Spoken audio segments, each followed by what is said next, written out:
This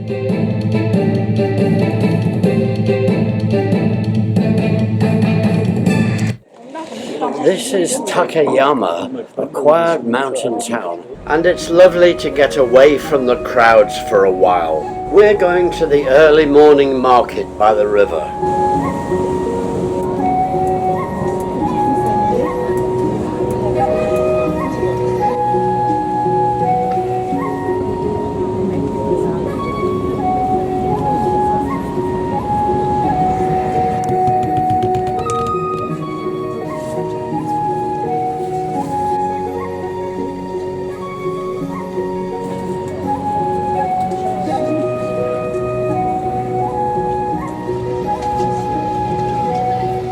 It's a walking tour today. We don't have the coach. Nestled in the Japanese Alps, Takayama offers a unique blend of traditional culture, scenic beauty, and small town charm.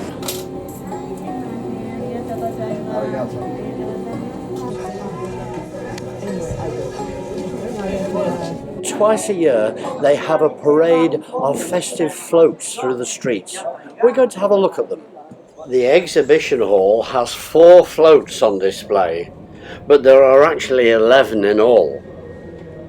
There's a video showing part of the festival parade, which takes place twice yearly in April and October. These magnificent floats date from the 17th century and are decorated with complicated carvings, gilded wood, and detailed metalwork. 4 of them even have marionettes representing various gods and Japanese nobility. The parade is accompanied by locals in traditional costume. It must be a wonderful sight. The exhibition hall is connected to the local Sakirama Hashiman shrine, who have given special permission for the floats to be on display. Meanwhile, Helen and Bob were taking a rickshaw ride around the town and back to the hotel, whilst I sat under a tree to reflect. We're halfway through our trip to Japan, so it's time for a sort of mid-term report. The Japanese people are delightful. They're very, very polite and very respectful. And as we travel around, there's not a speck of litter, rubbish, anywhere at all. It's just a lovely place to be. Back in the hotel, they've got onsen facilities on the 9th floor. I'm going to try them out. So I collected a basket of potions and orange and lemon drinks from reception. But I booked a private onsen because the rules state that you have to be naked. They give you a leaflet entitled Onsen, brackets hot springs etiquette. Number 1, wash your body. 2, no swimsuits are allowed. 3, photography is prohibited. Ooh, the water's lovely and warm. It's like being in a jacuzzi. Well, I must say that was very refreshing indeed. So I'd like to start from the beginning. Ohayo gozaimasu, ladies and gentlemen. Ohayo gozaimasu. Good morning. Yes, we've got the coach back, and we're driving to Nagano for the next 2 nights. On the way, we'll call at Matsumoto and later at Azumino.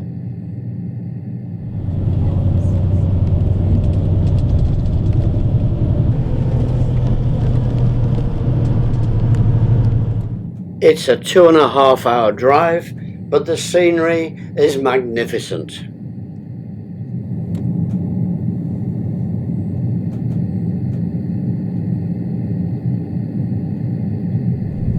And we're arriving at our first stop. Matsumoto Castle dates back to the 16th century, and it's known as the Crow Castle because of its intense black exterior, whereas Himeji Castle is known as the White Heron. But Matsumoto Castle is the oldest wooden castle in Japan. We'd already decided we wouldn't go in because there are deep, steep, polished wood steps inside. Not easy without your shoes. So we sat in the sunshine until...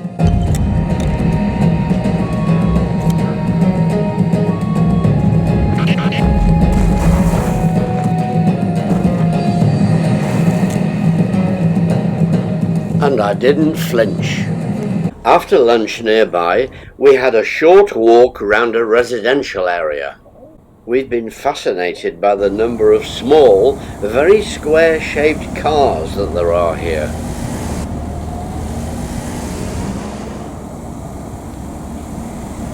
However, it's onwards to Azumino. We've arrived in a lovely part of the countryside to see something rather special. This is a wasabi farm. Wasabi is a green plant, part of the brassica family, but it's the root which is used to make a green paste which tastes like a strong horseradish sauce. With the sun out and the cherry blossom trees, this is such a lovely place.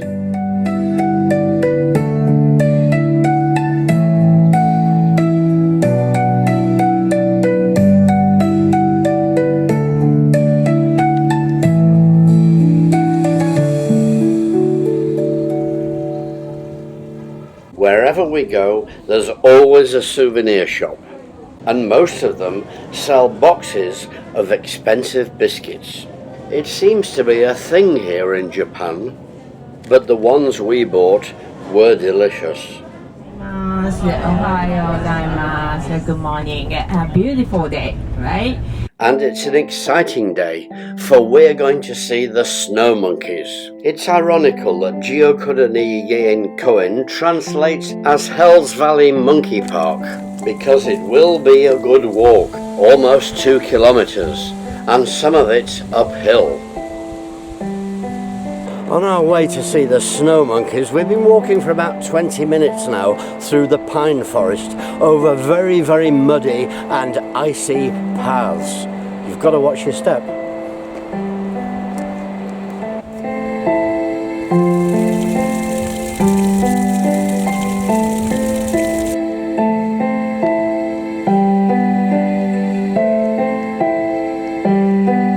It's a good half-hour strenuous walk.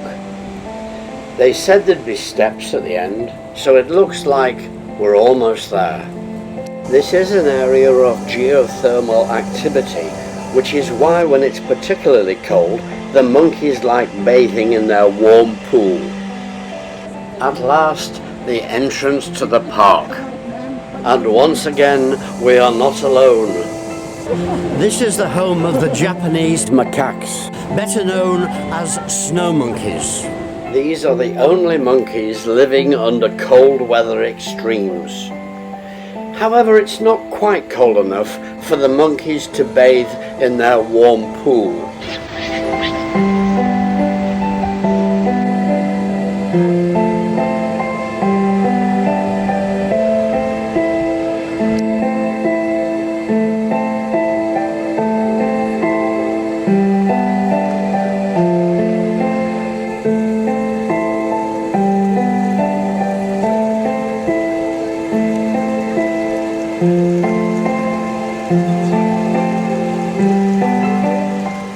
The monkeys are not afraid of the visitors. In fact, they show no interest in them at all.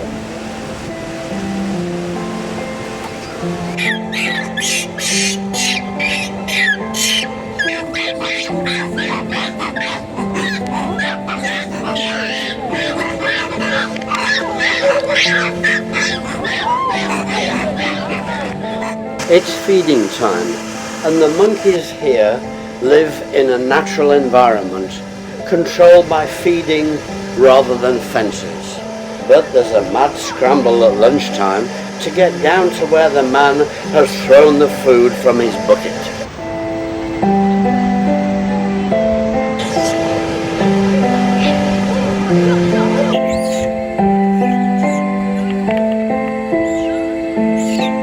It was a very long walk to get here, but it was worth every step.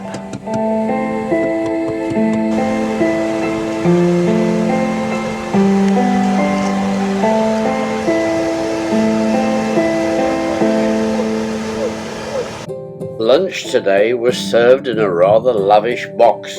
On opening the lid, there were 2 levels of food inside. And even the ice cream was served in a box.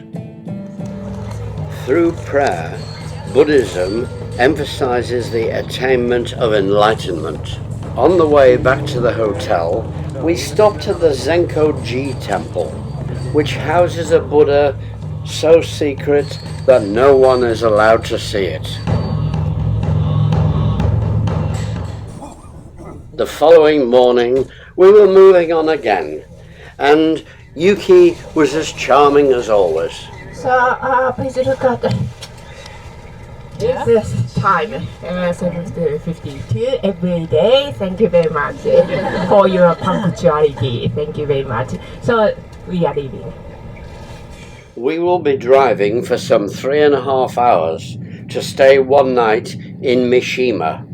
This is so we can hopefully see Mount Fuji.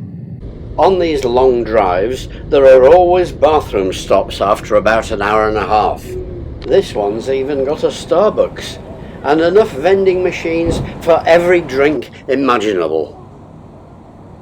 Behind the restaurants is the beautiful Lake Suwa. It's a good thing we saw Mount Fuji from the plane, because she's usually covered in cloud at this time of year. And then suddenly from the coach we caught a glimpse of it rising above the clouds. What a wonderful sight! Driving up Mount Fuji, we would normally stop at the 5th station on Yuki's map, but we'll only be able to go as far as the 4th station at 245 meters because the road beyond is closed due to snow. The local town's traffic light poles are surely unique. After lunch, we drove up to the viewpoint. But at the 4th station we couldn't actually see Mount Fuji. But in the opposite direction there was some sort of a view. Yuki told us that the original climbers wore white for purification and took 5 or 6 pairs of shoes. Outside the Fuji-san World Heritage Center, most of our party posed for a group photograph. Then suddenly the cloud lifted. Mount Fuji is the tallest mountain in Japan. It's almost ludicrously perfect. Triangular, snow-capped, almost symmetrical. Its form has been its fortune, like the Eiffel Tower or the pyramids. It even features on banknotes. As dusk fell, we could see Mount Fuji from our bedroom window. This was the view the next day. We didn't see it again. As a Japanese poet once wrote, "In the misty rain, Mount Fuji is veiled all day." On the coach, the new driver wanted to say good morning. The Japanese are so wonderfully polite.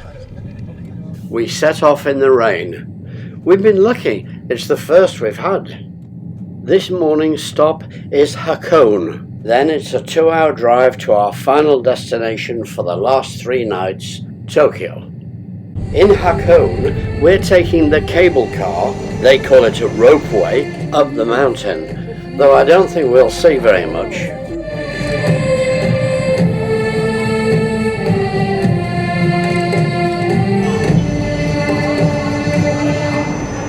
It seems as though there would be quite a lot to see up here, but not today.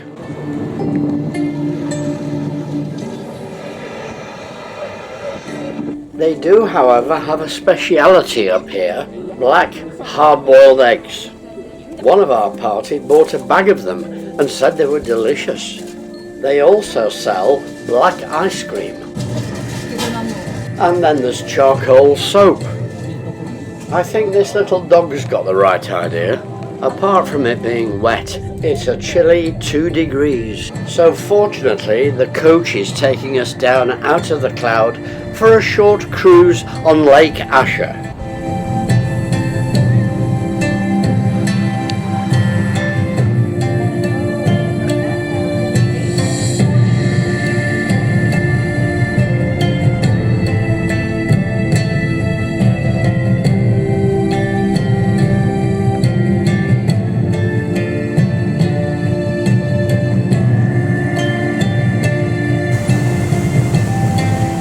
Back on shore, it's lunchtime again.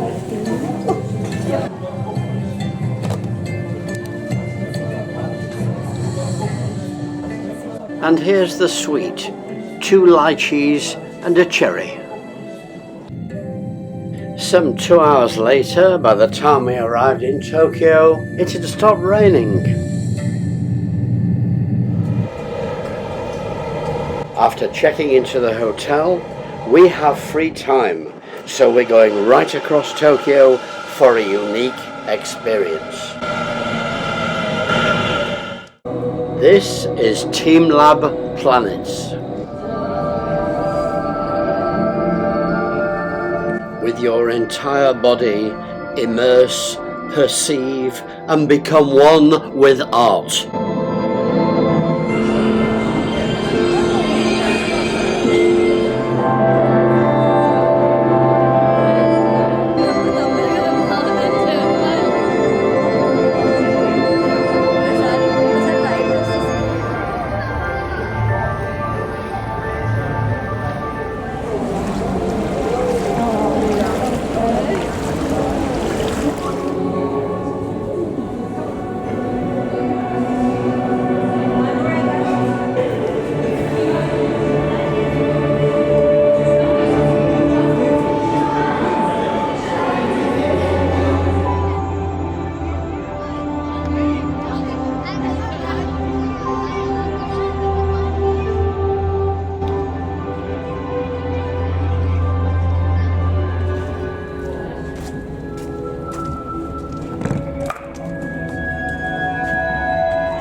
Team Labs, a digital art museum. Next morning, outside our bedroom window, imagine learning to drive on top of this multi-story car park. Yuki took us right to the heart of Tokyo. This is the Imperial Palace Gardens, but you can't see the royal family because they're hidden away behind the trees behind me. The renovation of the gardens happened fairly recently, in 1960, and they are a wonderful sight.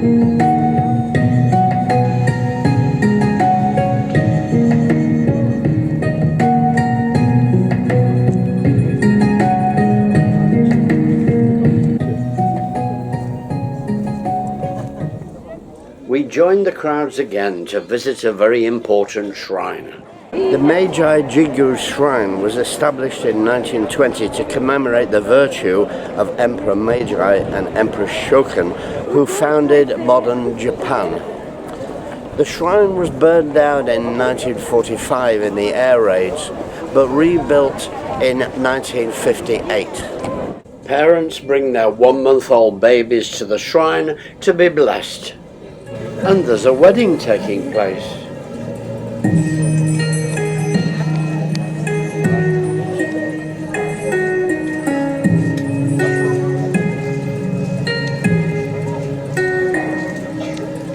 Sake and Western wine barrels are displayed nearby as offerings to the shrine.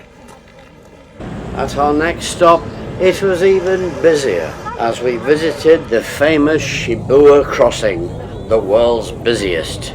It was inaugurated in 1973, and as many as 3,000 people cross per green light every 2 minutes.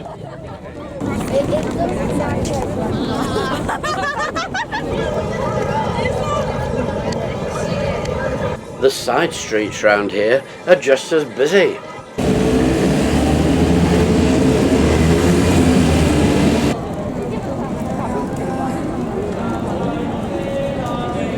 At one point, we had to queue to get down the pavement. Madness. The statue of Hachiko has stood here since 1934. It commemorates the dog who waited in vain for his master to come back from work every day for 9 years. We were very glad to get away from the crowds here in Pepper Parlour, a restaurant staffed by robots. "Follow him," said the man at the front desk, pointing to a robot who led me through the restaurant, past all the other robots, until we got to table A13. With a welcome strawberry cocktail to start, we're having a Japanese strawberry and chocolate jewel afternoon tea. There are now 3 of us at our table. Did you make this tea yourself? I'm Pepper, your friendly robot. What would you like to know more about? How long have you been coming to this restaurant? I'm talking to a robot. You're Pepper, aren't you? Is that your name? Yes, my name is Pepper. It's nice to chat with you here at Pepper Parlour. The conversation with Pepper also comes up on the screen to combat the noise. Which team do you support? Angie had a conversation about football. Then we asked him to do a dance.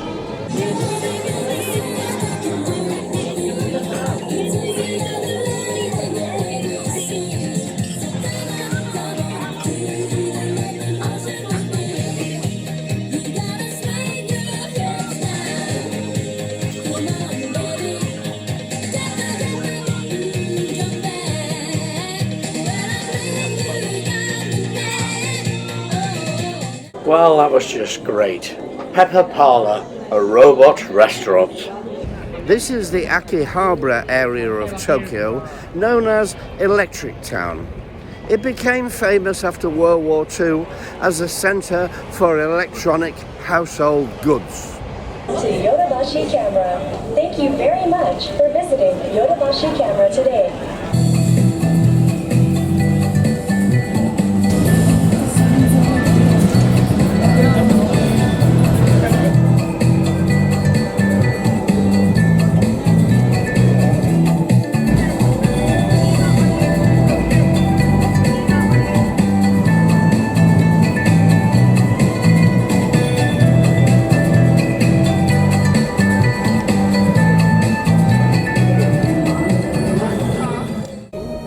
Next day we began at the Asakusa district, an area reminiscent of life a century ago.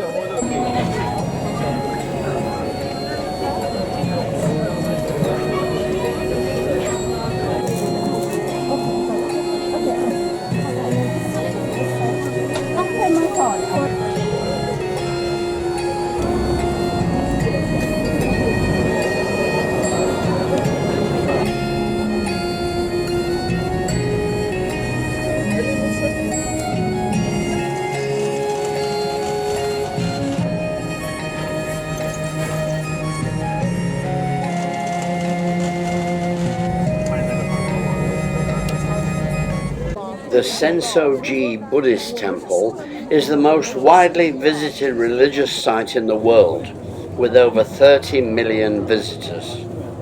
Destroyed in World War II, it was rebuilt in 1950.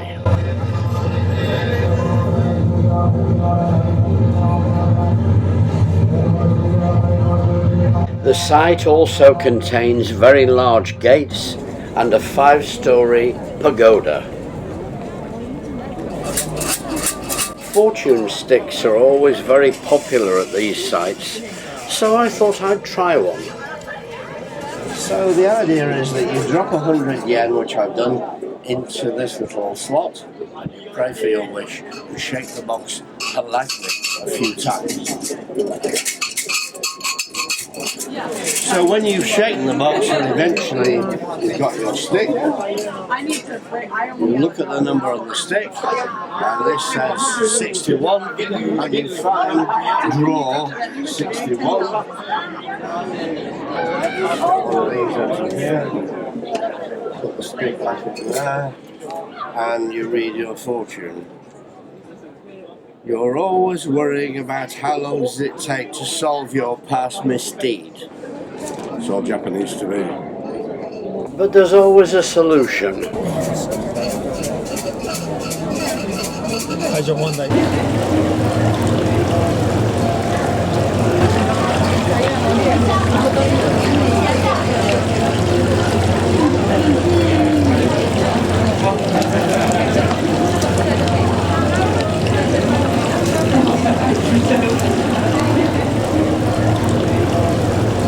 At 634 meters, Tokyo's Skytree Tower is the tallest tower in Japan. And from the top, there's the temple complex where we've just been. It was opened in 2012 as a broadcasting and observation tower.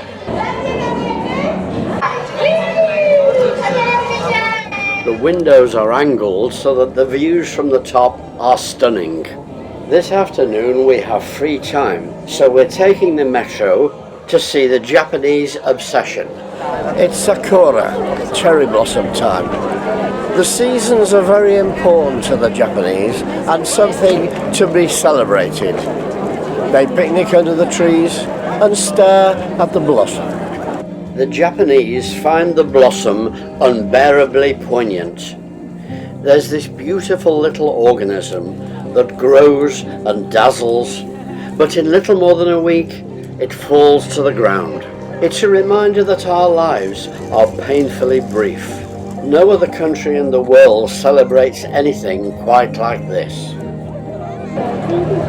It doesn't have much scent, but there is something intoxicating about it.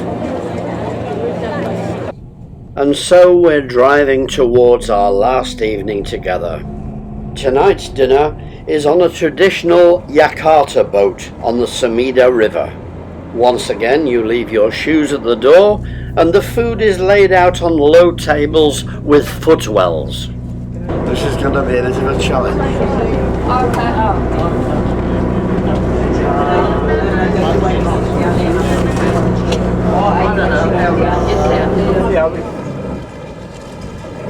The cook-it-yourself food was pretty much what we were used to.